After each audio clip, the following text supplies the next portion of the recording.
అధికార ప్రతినిధి మనతోటి లైవ్లో ఉన్నారు. కృష్ణకాంత్ గారు, గుడ్ మార్నింగ్. సో ఓవరాల్గా మనం చూస్తూ ఉన్నాం, ప్రభుత్వం ఒక నిర్ణయం తీసుకుంది. నిన్న జరిగినటువంటి క్యాబినెట్ భేటీలో సోషల్ మీడియాలో ట్రోలింగ్కి పాల్పడే వికృత శక్తుల మీద ఉక్కుపాదం మోపాలి అని చెప్పేసి నిర్ణయం తీసుకున్నట్టు తెలుస్తుంది. ఏంటి ఇంత జరుగుతున్నా సరే, గతంలో కూడా సోషల్ సైకోల పేరుతోటి అనేక రకాలైనటువంటి కేసులు పెట్టారు, అనేక మందిని కట్టకట్టాల పాలు చేసినా సరే ఈ విశృంఖలత్వం అనేది తగ్గడం లేదు. రీసెంట్గా రావణ్కి సంబంధించి ఇష్యూ చూసాం. రావణ్ని అడ్డం పెట్టుకొని మాట్లాడుతున్నటువంటి వాళ్ళని కూడా మనం చూస్తున్నాం. ఎందుకంటే ఆ చట్టాన్ని కూడా అపహాసం చేసే విధంగా మాట్లాడుతున్నటువంటి పరిస్థితి. సో ఎలా చూడొచ్చు అంటారు సార్?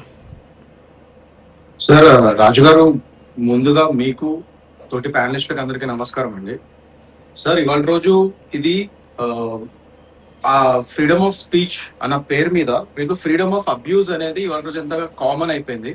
ముఖ్యంగా మన ఆంధ్రప్రదేశ్ లో గత వైసీపీ ప్రభుత్వంలో కానీ ఎప్పుడైనా కానీ మనం చూసుకుంటే, లెట్ us బి ఫ్రాంక్, 2019 నుంచి 2024 వరకు జరిగిన సోషల్ మీడియా అది ఏదైతే అబ్యూజ్ ఉందో అది ఎక్కడ ఎప్పుడు జరగలేదు. సో దాన్నే కంటిన్యూ చేస్తూ ఇవాళ రోజు మన ఎన్డీఏ కూటమి ప్రభుత్వం వచ్చిన తర్వాత కూడా ఈ సో కాల్డ్ కొందరు, మీరు అన్నట్టు ఇప్పుడు ఎవరైతే పేరు తీశారో ప్రశ్న రావణ్ అని కానీ ఇతరత్ర యూట్యూబర్స్ కానీ, వీళ్ళందరూ యూట్యూబ్ ఛానల్ నడిపించుకుంటున్నామన్న పేరు మీద సోషల్ మీడియా అబ్యూస్ కి పాల్పడుతూ, మనకు తెలుసు హిందూ మతాన్ని డైరెక్ట్ గా మన హిందూ దేవుళ్ళని జూప్సకరమైన భాషలో మాట్లాడుతూ ఎన్నో వీడియోలు ఉన్నాయి ప్రశ్న రావణ్వి.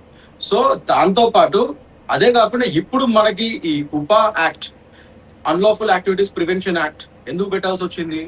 ఎందుకంటే తీరా అరెస్ట్ చేసిన తర్వాత అతని పాత వీడియోలు ఏదైతే యాంటీ నేషనల్ వీడియోస్, అంటే ఒక మావోయిజాన్ని, ఒక నక్సలిజాన్ని ప్రేరేపిస్తూ యువతని రెచ్చగొడుతూ నక్సలిజాన్ని సపోర్ట్ చేస్తున్నట్టుగా ఉన్న వీడియోస్, క్లియర్ గా దేశానికి అగేన్స్ట్ గా మాట్లాడిన వీడియోస్ ఉన్నాయి, సాక్ష్యాధారాలు ఉన్నాయి, డిజిటల్ ఫుట్ ప్రింట్స్ ఉన్నాయి. ఇవన్నీ ఉన్నాయి కాబట్టి ఇవాళ రోజు అతని మీద ఉపా యాక్ట్ పెట్టి దాని ప్రకారంగా ఆ ఇన్వెస్టిగేషన్ దర్యాప్తు జరుగుతుంది.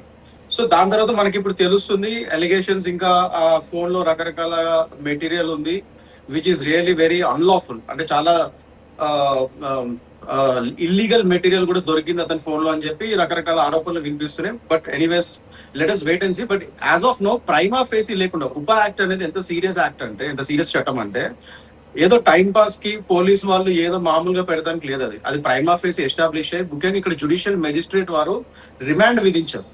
మెజిస్ట్రేట్ వారి ముందు వాదనలు వినిపించి అక్కడ ఎవిడెన్స్ ని పొందుపరిచి minimum basic prima facie establish చేసి అండ్ మినిమం మెటీరియల్ ఉండబట్టే మెజిస్ట్రేట్ గారు కన్విన్స్ అయ్యి ఇవాళ రోజు అతని రిమాండ్ పంపించిన ఇది సంఘటన మనం చూస్తున్నాం. సో డెఫినెట్ గా దీన్ని పట్టుకొని కొందరు వైసీపీ నాయకులు ఉపా యాక్ట్ ని ఉప్మా యాక్ట్ అని చెప్పి ఇలా రకరకాలుగా దిగజారుడు మాటలు మాట్లాడతాం అనేది చాలా బాధాకరం సార్. ఎందుకంటే అంటే అఫ్ కోర్స్ వైసీపీ వారి నుంచి అంతకంటే పెద్ద ఎక్స్పెక్టేషన్స్ కూడా ఏం లేవనుకోండి, అది ఆంధ్ర ప్రజానికం మొత్తానికి తెలుసు. బట్ ఎనీవేస్, ఇది మాకేం కొత్తగా అనిపించలేదు. సో కాల్డ్ వైసీపీ లీడర్స్ అలా కామెంట్ చేస్తున్నారంటే, బట్ సేయింగ్ దట్ ఇలాంటి కామెంట్స్, ఇలాంటి పిచ్చి పిచ్చి వేషాలు, ఇలాంటి యూట్యూబర్స్ అండ్ సోషల్ మీడియా పేరు మీద మీరు ఫ్రీడమ్ ఆఫ్ స్పీచ్ పేరు మీద ఫ్రీడమ్ ఆఫ్ అబ్యూజ్ అనుకోని దాన్ని, ఎందుకంటే article 19 of sub clause 1 of sub clause ఏ ఏదైతే రాజ్యాంగం మనకి ఫ్రీడమ్ ఆఫ్ స్పీచ్ ఇచ్చిందో అదే రాజ్యాంగంలో ఆర్టికల్ 19 ఆఫ్ సబ్ క్లాజ్ 2 దాని యొక్క పరిమితుల్ని నిర్ణయించింది ఆల్రెడీ. కానీ చాలా మంది పాపం యూట్యూబర్స్ కానీ సోషల్ మీడియా ఇన్ఫ్లుయెన్సర్స్ కానీ ఆ ఆర్టికల్ 19 ఆఫ్ సబ్ క్లాజ్ 2 మర్చిపోతారు. ఎందుకంటే వాళ్ళు ఏమనుకుంటారు, ఫ్రీడమ్ ఆఫ్ స్పీచ్ ఉంది, నేను ఏది పడితే అది మాట్లాడేయచ్చు అనుకుంటారు. కానీ వాళ్ళకి తెలియదు ఏంటంటే ఓన్లీ ఆర్టికల్ 19 ఒకటి కోట్ చేస్తూ ఉంటారు. పాపం వాళ్ళే కాదు, పెద్ద పెద్ద నాయకులు, నేతలు, పొలిటీషియన్స్ కూడా పాపం అది మర్చిపోతూ ఉంటారు.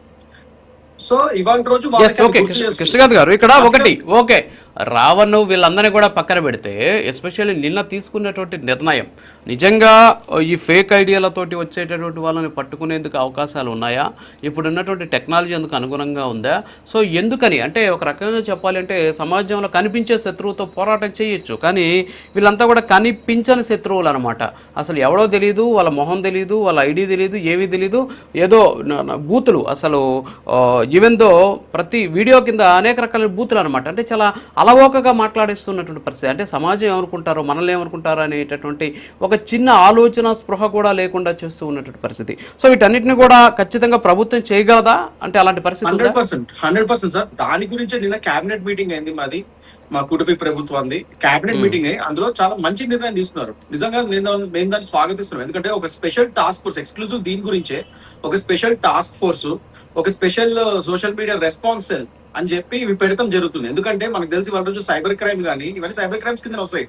మన ఇన్ఫర్మేషన్ టెక్నాలజీ యాక్ట్ 2000 చట్టమే దీనికి వర్తిస్తుంది. కానీ అది సరిపోవట్లేదు. సో దానికి అనుగుణంగా స్పెషల్ డిపార్ట్మెంట్ నే పెడదాము. ఎందుకంటే ఈ సోషల్ మీడియా అబ్యూస్ ఎక్కువైపోయింది అనేక కారణం వల్ల, ముఖ్యంగా ఈ ప్రశ్న శ్రావణ్ ఉదంతం ఏదైతే ఉందో దానికి దాహోదపడింది ఒక విధంగా చెప్పాలంటే. సో అందుకని స్పెషల్ టాస్క్ ఫోర్స్ ఒకటి and complete social media response cell, దానికి dedicated social media response cell పెట్టి, ముఖ్యంగా ఇప్పుడు టెక్నాలజీని ఉపయోగించుకుంటూ ఈ డిజిటల్ ఫోరెన్సిక్స్ ల్యాబ్స్ ని పెంచుకుంటూ, డిజిటల్ ఫోరెన్సిక్స్, ఎందుకంటే దీంట్లో ఇదే ఇంపార్టెంట్ ఆ సాక్ష్యాధారాలే. సో దాని గురించి ఆ సపరేట్ అవన్నీ ఫోరెన్సిక్ ల్యాబ్స్ ని ఇవి పెంపొందిస్తూ, at the same time police వారికి ట్రైనింగ్, దీనికి ఇంపార్టెంట్ అదే. సో పోలీస్ వారికి dedicated police team with proper training. So దీని ప్రకారంగా ఒక ట్రైన్డ్ పర్సనల్ పోలీస్ పర్సనల్ ని మనము పెడతాం జరుగుతుంది సార్. దీన్ని మేము కంప్లీట్ గా స్వాగతిస్తున్నాం. సో రానున్న రోజుల్లో అంటే ఈ డిపార్ట్మెంట్ పెట్టినంత మాత్రాన ఇదేదో ఫ్రీడమ్ ఆఫ్ స్పీచ్ ని అబ్యూజ్ చేయడము, ఇంకా అసలు జీవితంలో ఇంకా ప్రభుత్వాలని అసలు క్రిటిసైజ్ చేయకూడదు ఆంధ్రప్రదేశ్ లో అని అపోహలు ఉంటాయి సార్. నేను అది కూడా క్లారిఫై చేద్దాం అనుకుంటున్నాను. ఇక్కడ ఫ్రీడమ్ ఆఫ్ స్పీచ్ అన్నది వేరు, ఫ్రీడమ్ ఆఫ్ అబ్యూస్ వేరు. Freedom of speech healthy criticism, మీరు ప్రభుత్వాన్ని క్రిటిసైజ్ చేసే హక్కు మనకి రాజ్యాంగం కల్పించింది. ఆ డెమోక్రటిక్ వాల్యూస్ ని కాపాడటానికి ఇవాళ రోజు ఇది పెడుతున్నాం. సో దట్ మీరు హెల్దీ క్రిటిసిజం చేయండి. సోషల్ మీడియా అనేది it is way of expression. మీరు ఎక్స్ప్రెస్ చేయండి మీ డిసెంట్. ఒకవేళ మీకు ప్రభుత్వంలో కొన్ని పాలసీలు కానీ వాటి మీద ఏమైనా నచ్చకపోతే డెఫినెట్ గా మీ డిసెంట్ ని సోషల్ మీడియా ద్వారా చెప్పండి. కానీ డిసెంట్ పేరు మీద మీరు అబ్యూస్ చేయడం అనేది చాలా తప్పు. ఆ చిన్న వ్యత్యాసమే ఇవాళ చాలా మంది యూట్యూబ్ సోషల్ మీడియా ఇన్ఫ్లుయెన్సర్స్ మర్చిపోతున్నారు. సో అది గుర్తు చేయడానికి ఇంకా నుంచి రానున్న రోజుల్లో ఇక్కడ ప్రశ్న రావన్ వంటివి ఇలాంటి ఉదంతాలు మళ్ళీ రిపీట్ కాకుండా ఉండడానికి ఇవాళ రోజు మా ప్రభుత్వం నిర్ణయం తీసుకుంది. సో డెఫినెట్ గా రానున్న రోజుల్లో ఇలాంటి నేరాలు అయితే తగ్గే ఛాన్సెస్ ఉన్నాయి సార్ డెఫినెట్ గా. ఓకే బొమ్మ ఇజ్రాయల్ గారు గుడ్ మార్నింగ్ సార్. సో ప్రభుత్వం తీసుకున్నటువంటి ఈ నిర్ణయం, మీరు కూడా ఎమ్మెల్సీగా ఉన్నారు, సో ప్రభుత్వం ఒక నిర్ణయం తీసుకునింది.